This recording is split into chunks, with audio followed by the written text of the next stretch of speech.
Bismillahirrahmanirrahim.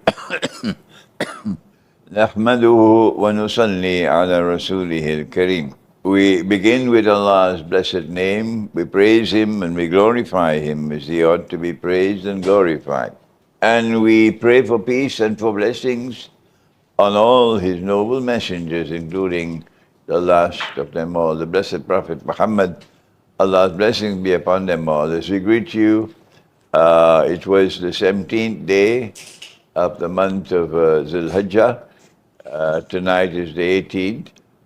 From Kuala Lumpur in Malaysia, with Assalamu alaikum wa rahmatullahi wa barakatuh. And this video is just an introductory observation to Israel's attack on Iran, which is continuing. There is more to come later as we're able to understand the situation in a more mature way. But there are so many around the world who are impressed by Islamic eschatology, a branch of knowledge which appears to be scorned by mainstream Islamic scholarship, or ignored by mainstream Islamic scholarship. But there are so many who are impressed by the credentials of Islamic eschatology, and they are looking to me for a response to what has happened in Iran. And I want to, first of all, apologize. I have the flu, and I'm taking antibiotics because there's an infection in the throat, and I also have a cough. So kindly bear with me in my illness. And secondly, that I am about to fly tomorrow to Indonesia, and I will be in Jember for the next 2 weeks. I look forward to going to Jember. I hope get some rest. I badly need some rest. But we'll be having sessions every morning after I have rested for a few days, and every afternoon. And there are many who will come from many different parts of Indonesia to share with me the time in beautiful Jember. So until we meet in Jember, inshallah, I look forward to a little bit of rest.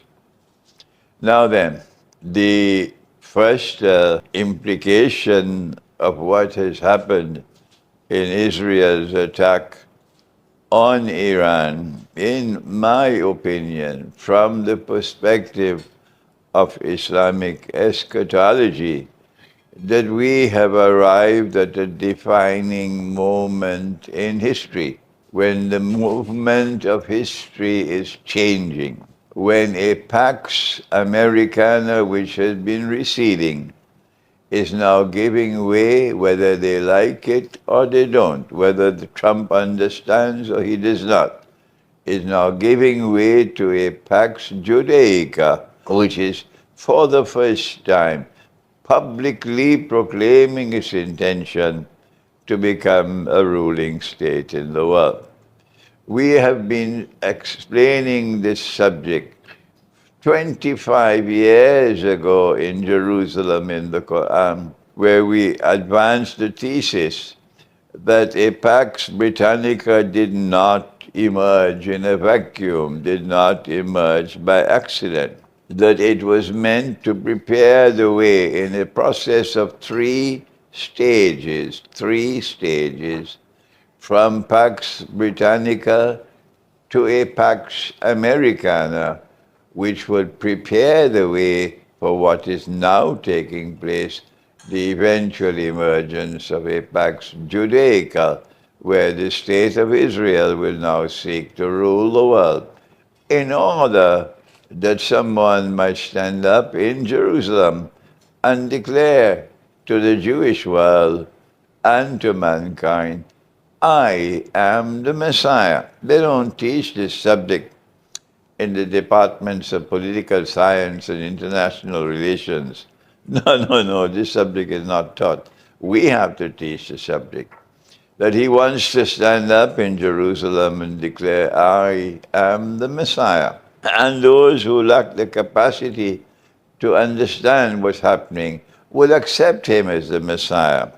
but not the world of Islam, which will recognize him to be Al-Masih Dajjal, or the false Messiah, and not that part of the Christian world which has not betrayed Jesus and which will recognize him to be the Antichrist. But that is not taught in academia.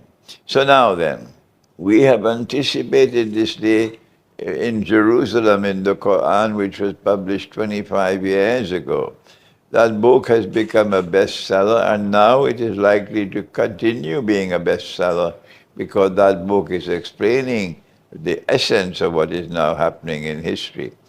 If scholars are of the view that they are faithful to the Quran, if they believe that they are correct in their explanation of the Quran, then I am recording this video to send a message to the world of Islamic scholarship, and I'm not doing so in any arrogant way. I'm doing so in a very polite way and a scholarly way. That the Quran declares of itself that it is absolute truth. No scholar of Islam dares to differ with that. If the Quran is absolute truth, and if the Quran says that it explains all things, tibyan and likulli shay, then can you deny that the Quran will explain the movement of history? Please answer me. Instead of shutting the doors of the masjid to me, as they have done in Malaysia, you should answer me. Is the Quran not claiming that it explains all things? Well then, would the Quran not explain the movement of history? Would the Quran not explain what is happening in the world at this time when in Israel is flexing her muscles and showing all signs of being willing to defy the world, defy the United States, defy Europe, defy traditional friends, defy China, defy Russia, defy all of mankind. And Israel will act as Israel chooses to act. And I want to just read to you now what I have written on the subject. This is briefly an introductory comment. That Israel's daring, unprovoked, and very public attack on Iran's missile manufacturing, as well as nuclear plants and other Iranian military establishments, and the assassination of such senior military personalities as the commander of Iran's elite Islamic Revolutionary Guard Corps, the chief of staff of the Iranian Armed Forces, a general of the Armed Forces, several of the senior military personalities, in addition to 7 senior nuclear scientists. All of this has presented to Iran, presented to Trump's USA, as well as the rest of the world, including Russia, China, the European Union, the world of Islam, sent a message, a very clear message, publicly proclaimed that Israel will not submit to any law, including the United Nations Charter and international law. Israel will submit to none but Israel. The implication is that the world must now recognize that Pax Judaica has arrived, and hence that Israel can now be expected to act in the manner of a state which wants to replace USA in the same way as the United States replaced Britain as a ruling state in the world. We anticipated this passage to Pax Judaica when we published our best-selling book entitled Jerusalem in the Quran some 25 years ago.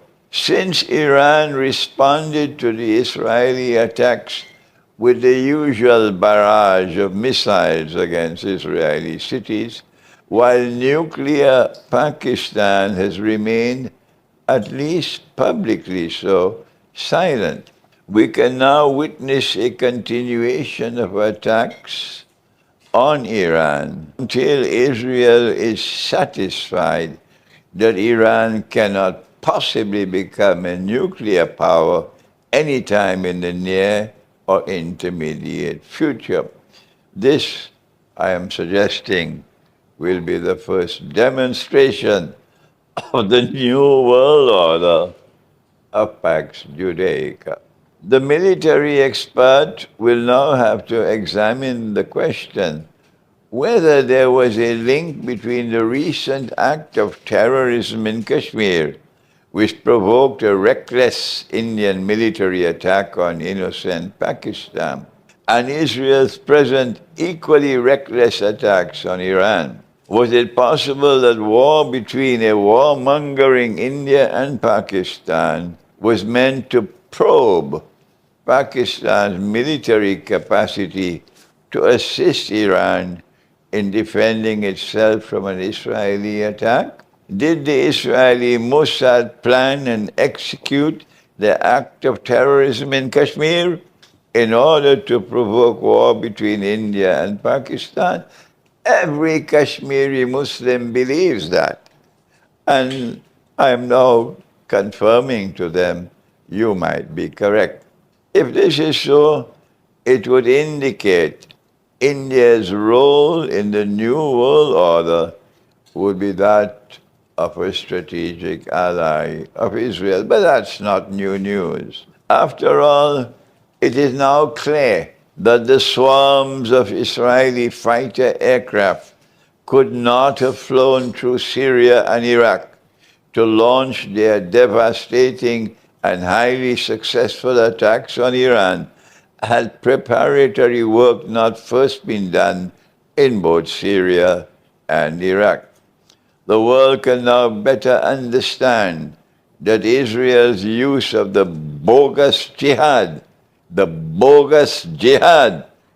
toppled Assad's regime, the bogus jihad that toppled Assad's regime, cleared the way for Israel to destroy Syria's air defense capabilities and open Syria's skies for the Israeli Air Force to attack Iran. Let me repeat that. The world can now better understand that Israel's use of the bogus jihad that toppled Assad's regime cleared the way for Israel to destroy Syria's air defense capabilities and open Syria's skies for the Israeli Air Force to attack Iran. Islamic eschatology recognizes that Pax Britannica and Pax Americana were both created and have both functioned to clear the way and prepare the world for Pax Judaica. And so the world is now likely to witness a future in which Jerusalem will increasingly lead the way, while Washington, London, and the European Union can do no better than to toe Jerusalem's line. This ominous movement from Pax Britannica to Pax Americana and to Pax Judaica, let me remind you, was explained some 25 years ago in my best-selling book entitled Jerusalem in the Quran. The world must now ask this question: will the United Nations survive a Pax Judaica? What are the long-term implications for Iran of this dramatic evidence of the emergence of Pax Judaica? Let us now attempt to answer that question. It is not possible for any critic to dispute the fact that nuclear power functions as an effective deterrent to the threat of aggression by hostile forces.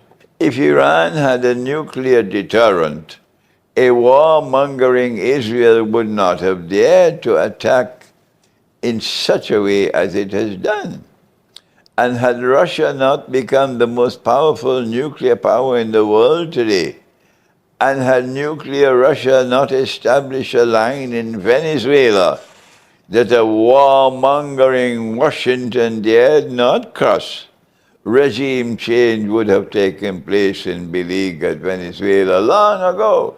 The Iranian religious scholarship has consistently argued that the development and use of nuclear weapons in warfare is haram, legally prohibited by Islamic law. We respect the Iranian view, and we find that there is much moral substance in support of such a view. But the time has come for us to remind Iran that the Quran has demanded plainly and clearly that power must be developed to the extent where it can function as a deterrent. This is Surah Al-Anfal, verse number 60. إِدُّ لَهُمْ مَا اسْتَطَعْتُم مِّن قُوَّةٍ وَمِن رِبَاطِ الْخَيْلِ تُرْهِبُونَ بِهِ عَدُوَّ اللَّهِ وَعَدُوَّكُمْ. That you must build power so that power can function as a deterrent. We are now of the view that it is time enough for Iran to change her position on the development of nuclear power, and we anticipate that this view from the Quran, that Iran must build nuclear power so that it can function as a deterrent, will eventually now prevail in Iran, and we look forward to that. The world may now witness, therefore, Iran withdrawing from the Nuclear Non-Proliferation Treaty. But it may take some time because Iranian Islamic scholarship may not want to change the position so easily. But we are now of the view that public opinion in Iran will eventually force such a change, and therefore that Iran will have to withdraw from the Nuclear Non-Proliferation Treaty, and that Iran will build such a military alliance with Russia that would ensure Iran's capacity to eventually acquire deterrent nuclear power. Since Russia would not submit to Pax Judaica, and the evidence for that has emerged spectacularly so over the last 1.5 years as genocide has taken place in Gaza. Since Russia would not submit to a Pax Judaica, Iran can succeed with Russian help in becoming a nuclear power. And if that happens, the implications for Israel will be very grave indeed. This is simply an introductory comment from me on the implications of Israel's attack on Iran, and I thank you. Wassalamu alaikum wa rahmatullahi wa barakatuh.